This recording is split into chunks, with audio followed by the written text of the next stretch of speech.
Matt with Tips for Truckers over here, and I just wanted to talk to you about the 8 and 2 sleeper berth split.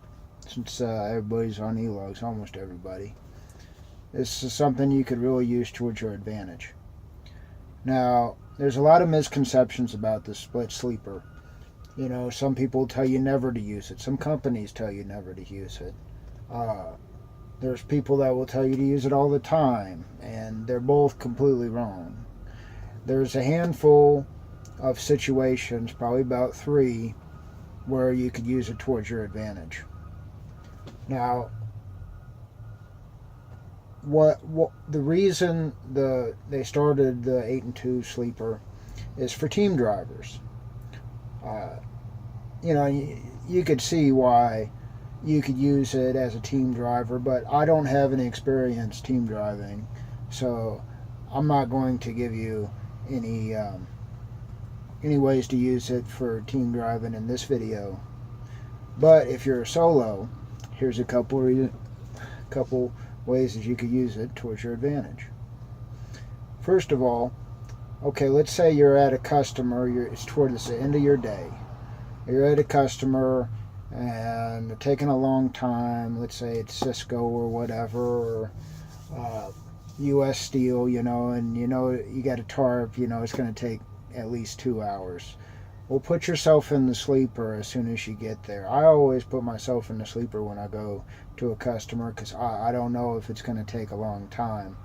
And hey, if it takes 8 hours to get loaded, and you get a bunch of hours back, hey, there's no reason to sit for another 2 hours and be driving in the middle of the night. But if you know towards the end of your day, you know it's going to be at least 2 hours for you to get loaded, and let's say you only have an hour left or something like that, you make it to the truck stop, and you only have to stop there for 8 hours, then you could basically, what it does is once you stop for 8 hours, it pauses your 14-hour clock from when you started being in the 8-hour sleeper. Or if you, it's pretty complicated, I will admit, but once you get the hang of using it, then you get used to it. But anyway, so you're at the customer for 2 hours or whatever, then you make it a half hour to the truck stop. You stop for 8 hours, and then basically you could start your day and only be a half hour, subtract a half hour from your 14, subtract a half hour from your driving, or however much driving you did between there and the truck stop. So that's the first reason, way you could use it towards your advantage. And next one is something that I just said it. When you're at a customer and it takes 8 hours to get loaded, and you didn't do that, let's say you did 2 hours of driving before then, well, and then you start going, you have 12 hours on your 14, and you'll have what would that be, 9 hours of driving. I mean, there's no sense in stopping for another 2 hours, and then when you get down the road, just plan on taking a shower and eating and stopping for another 2 hours after 8 hours of driving or so. Or you got your shower and you can finish the rest of your day up, and that will basically reset your 14 to when you first started your 8-hour break when you're at the customer for a long time. Yeah, those are just the 2 lowest hanging fruits. But like I said, anytime I'm at the customer, I never put myself off duty. I always put myself in the sleeper, because you just never know. If you have scissors or whatever editing tools you have on your E-logs, of course you can always change it from off duty to sleeper. But I just do it,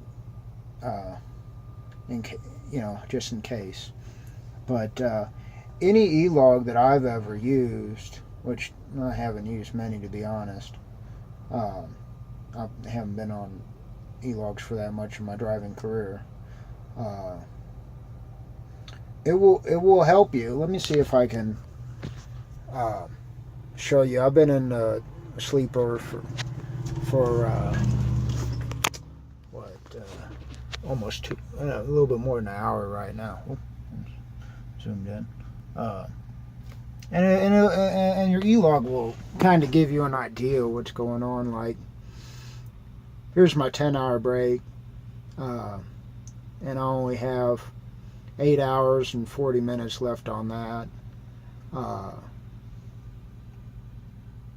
But I was already in the sleeper for 2 hours, so I got this little thing that tells me, hey, if I can